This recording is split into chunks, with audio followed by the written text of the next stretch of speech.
بنو عمر بن عوف کی صلح کروانے کے لیے حضور تشریف لے گئے، تو واپس آتے آتے دیر ہو گئی، تو حضرت صدیق اکبر رضی اللہ تعالیٰ عنہ مصلی پہ آئے نماز پڑھانے کے لیے۔ تو جب نماز پڑھانے کے لیے کھڑے ہوئے، اتنے دیر میں حضور بھی تشریف لے آئے۔ جب حضور تشریف لے آئے تو پیچھے آ کے کھڑے ہونے لگے۔ صحابہ نے دیکھا کہ حضور آگے ہیں، انہوں نے پیچھے سے لے کر کے مصلی تک راستہ خالی کر دیا۔ آج تو لوگ خیال سے نماز توڑتے ہیں نا، کیسی بدبخت بولیاں بولی گئی، وہ کاغذ پھٹ جائیں، جل جائیں، جہاں یہ لکھا ہے کہ گدھے گھوڑے اور بیل کے خیال سے نماز نہیں ٹوٹتی، نبی کے خیال سے نماز ٹوٹتی ہے۔ مجھے پوچھو، یہ نماز پڑھ رہے ہیں اور نماز کے اندر راستے چھوڑ دیے، استقبال کیا، اور رسول اللہ تشریف لا رہے ہیں۔ حضرت ابوبکر صدیق نماز پڑھتے تھے، لا یلتفت یمینا ولا یسارا، دائیں بائیں نہیں دیکھتے تھے، تو وہ اپنے دھیان میں نماز پڑھا رہے تھے اور حضور آ کے پیچھے کھڑے ہو گئے، اور صحابہ سمجھتے تھے کہ صدیق اکبر انہماک میں ہیں، تو انہوں نے اپنے ہاتھوں کی پشتوں پہ دوسرے ہاتھ مارنے شروع کر دیے۔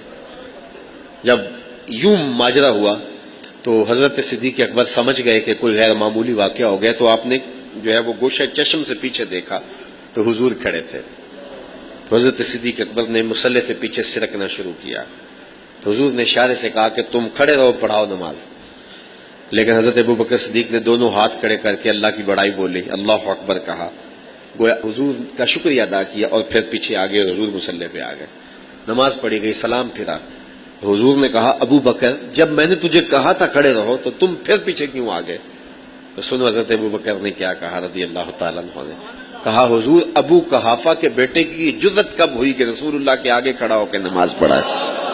ما کان لابن ابی قحافہ ان یؤم النبی صلی اللہ علیہ وسلم، یہ ابو قحافہ کے بیٹے کی جرأت کیسے ہوئی کہ رسول کریم کے آگے کھڑا ہو کے نماز پڑھائے؟ اب حالت نماز میں بھی ادب کے دامن کو ہاتھ سے نہیں چھوڑا۔ اور آپ جانتے ہیں صحابہ تو بات کرتے تھے تو پہلے بولتے تھے فدا کا امی و ابی یا رسول اللہ، میری ماں بھی آپ کے قدموں پہ قربان ہو، میرا باپ بھی آپ کے قدموں پہ قربان ہو۔ تو یہ ان کا انداز محبت ہے، اور یہ بھی کبھی بھی قضا نہیں ہوتا تھا۔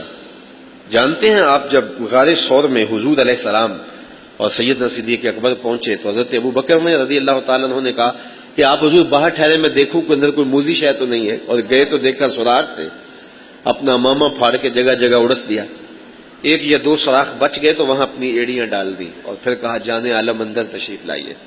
تو حضور جب تشریف لائے تو حضرت ابو بکر صدیق کی ران پہ حضور نے سر انور رکھا اور حضور محو استراحت ہو گئے، اور سانپ نیچے سے سارے سوراخ بند پاتا ہے، اور جہاں انسانی گوشت دیکھا تو اس نے ڈنگ لگانا شروع کیا، ایک سانپ اور دوسرا پہاڑی سانپ، اس نے جب ڈنگ لگایا نا تو حضرت ابو بکر صدیق نے اپنی ٹانگ کو جنبش نہیں ہونے دی، اس ڈر سے کہ کہیں حضور بیدار نہ ہو جائے۔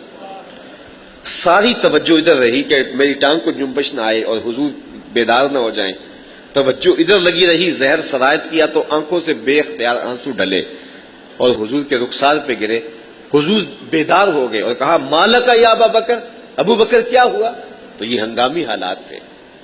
آپ کی ہمسائیگی میں شیخ الحدیث بستا ہو، بہت بڑا عالم بستا ہو، آپ کے گھر میں اچانک چور آ گھسے تو اس کو پکارنا ہو تو اسے کیا جس طرح وہ نقیب محفل پکارتا اس طرح پکاریں گے حضرت علامہ مفتی قبلہ صاحب ہمارے گھر چور آ گئے؟